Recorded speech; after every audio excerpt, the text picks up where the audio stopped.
They called him the boy who had time. Time to sleep, time to dream, time to delay life. But what they didn't know was that time was silently watching. And time, when ignored for too long, does not forgive. In a small town surrounded by hills and rivers lived a boy named Ariv. He wasn't a bad person. He had dreams, just like everyone else. Big dreams. He wanted to be successful, respected, to make his parents proud. But there was one thing Ariv could never seem to grasp: the value of time. He'd wake up late, scroll endlessly through his phone, and push every important task to tomorrow, then to the next day, then to never. His parents tried to warn him. Teachers scolded him. Friends moved on ahead in life. But Ariv? He laughed. "I still have time," he'd say. "I'm just not ready yet." But time doesn't wait for readiness. It keeps moving, silently, unforgivingly. Ariv's room was a maze of unfinished notebooks, dusty motivational posters, and a laptop buried under snack wrappers. He had dropped out of college a year ago, promising his parents he would study for government exams. His father, a retired postman, and his mother, a humble tailor, had sacrificed everything to give him a chance at a better life.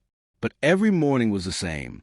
Noon would arrive before Ariv even stretched his back. His books remained untouched, his goals pushed aside.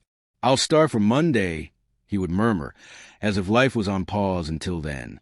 But when Monday came, so did another excuse. "It's too hot. Maybe next week. What's the rush?" He didn't notice the wrinkles forming on his mother's hands. He didn't see his father checking the electricity bill twice before paying it. He didn't hear the disappointment that clung silently to the walls of their small home. One evening, as Ariv lay scrolling through videos of successful people giving speeches, something strange happened. His phone glitched. The screen flickered once, twice, then went black. A reflection stared back at him from the screen, his own face, but aged, tired, hollow. And then a voice, not outside, but within him, deep, heavy, cold. "You have wasted me long enough." Ariv sat up, startled. "What?" "I am time," the voice echoed. "You forgot me, but I did not forget you." The lights in his room dimmed. The ticking of the old wall clock grew louder. Tick-tock, tick-tock, like a countdown. "You think I am your friend," time whispered, "but I am also your shadow. You cannot escape me. Every second you waste, I take from your future." Ariv looked around, heart pounding. His laptop opened by itself, pages flipping through past opportunities, college offers, competition forms, deadlines he had missed, all because of laziness. He tried to scream, but no sound came out. "You were given 24 hours a day," time said, "just like everyone else. But you traded your hours for comfort. While others bled, you slept. While others failed, learned, and tried again, you waited." The room suddenly transformed. In front of Ariv was a mirror. Inside it, a version of himself wearing a crisp suit, standing on a stage, smiling under flashing lights. That, time said, was who you could have been. That was your potential. But now, the mirror shattered. And now this is who you become. In its place, Ariv saw himself 5 years older, still in the same room, still jobless, his parents older, weaker. His mother was coughing. His father was sitting in darkness. No, I didn't mean to," he whispered. "But you did," time interrupted. "Every lazy morning was a choice. Every tomorrow was a knife in your own back. You didn't just waste time. You buried your future alive." Tears rolled down Ariv's cheeks. He fell to his knees. "Can I change? Is there still time?" he begged. There was a long pause. The ticking slowed. "Yes," time said finally, "but not for long. You must act. Not tomorrow. Not next week. Now." With a flash, the room returned to normal. His phone lay quietly on his bed. The clock ticked gently again, and the voice was gone. But something inside Ariv had shifted. Something dark and heavy, like a burden he carried without realizing, had lifted. He looked at the clock. It was 3:47 a.m. He stood up. For the first time in years, he didn't feel tired. He felt awakened. He picked up his books. cleared his desk, opened his notebook to a blank page, and at the top wrote, "My time starts now." And as he began reading, one page turned into five, five into 10. When the morning sun rose, Ariv was still at his desk, focused, determined. His mother peeked into the room, stunned. "You haven't slept?" she asked. He smiled softly. "I've slept enough in this life. Now I work." Days turned into weeks, and Ariv didn't stop. Something had awakened inside him, a quiet rage against who he had allowed himself to become. The boy who once slept through his days was now the first to rise before dawn. His body ached from sitting long hours. His eyes burned from the light of the desk lamp. But he welcomed the pain.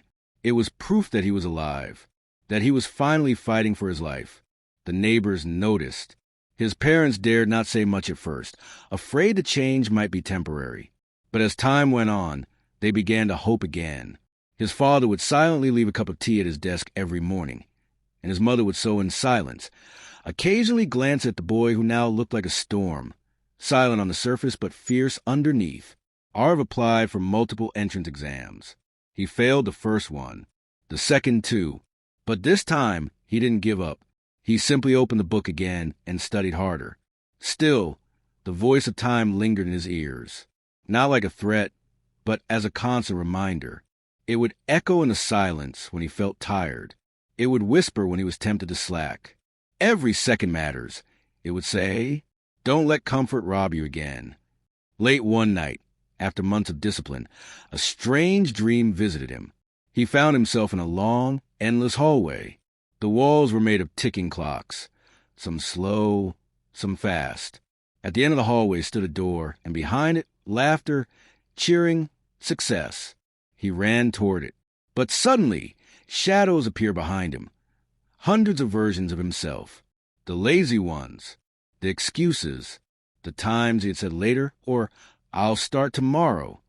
They chased him, each one dragging behind a chain labeled with the exact time he had wasted. Just before the shadows could reach him, the door opened slightly, and from within came a single beam of light. And then he woke up. That day, something inside him shifted once more. He wrote 3 words on his wall: "Earn this life." He began helping his mother with her tailoring when he wasn't studying. He walked with his father to the local clinic. He stopped just thinking about success. He started becoming the person worthy of it. One morning, a letter arrived. A government job posting. Ariv had been selected for a final round of interviews after clearing the written exam. His hands trembled as he held the letter. He ran outside barefoot to tell his parents. For a moment, no one spoke.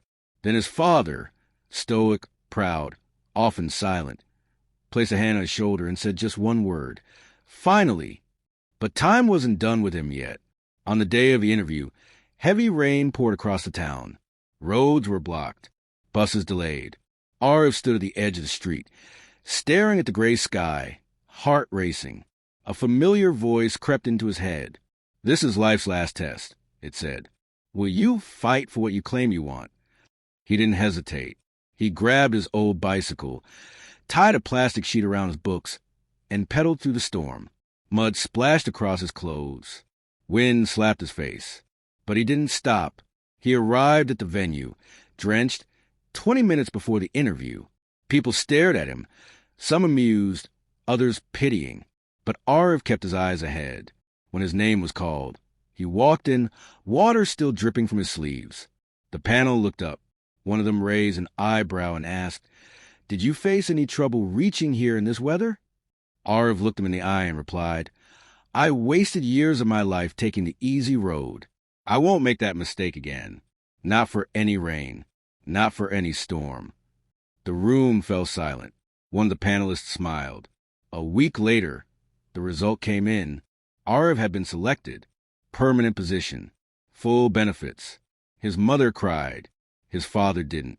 But that night, Ariv found him alone in their small kitchen, wiping his glasses, hands trembling. That evening, they didn't need to speak much, because for once, silence wasn't filled with disappointment. It was filled with peace. Months later, Ariv moved to the city for training. He took with him only one suitcase and a single photo.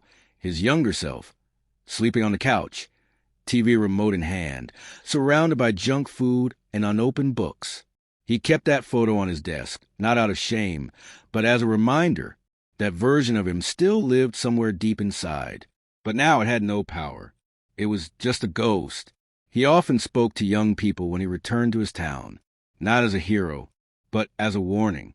I was once you, he'd say, the king of excuses, the master delay. I had dreams, but I slept on them literally. I waited for the right mood, the perfect timing, the golden opportunity.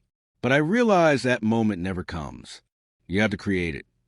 One boy once asked him, "But sir, what if we're already too late?" Arif smiled just slightly. You're only too late if you're still wasting time asking that question instead of starting now. Years passed. He grew in rank. He helped his parents move into a better home. But the wall in his room always had the same 3 words. Earn this life. Because he knew now what most people learn too late. Time doesn't shout. It whispers. It doesn't steal your life. It watches you waste it. Until one day, it's too late to turn back. So if you're reading this, watching this, breathing in this moment, this is your warning. This is your mirror. Don't wait for your time to speak to you in a dream or in regret. Wake up, because time is watching.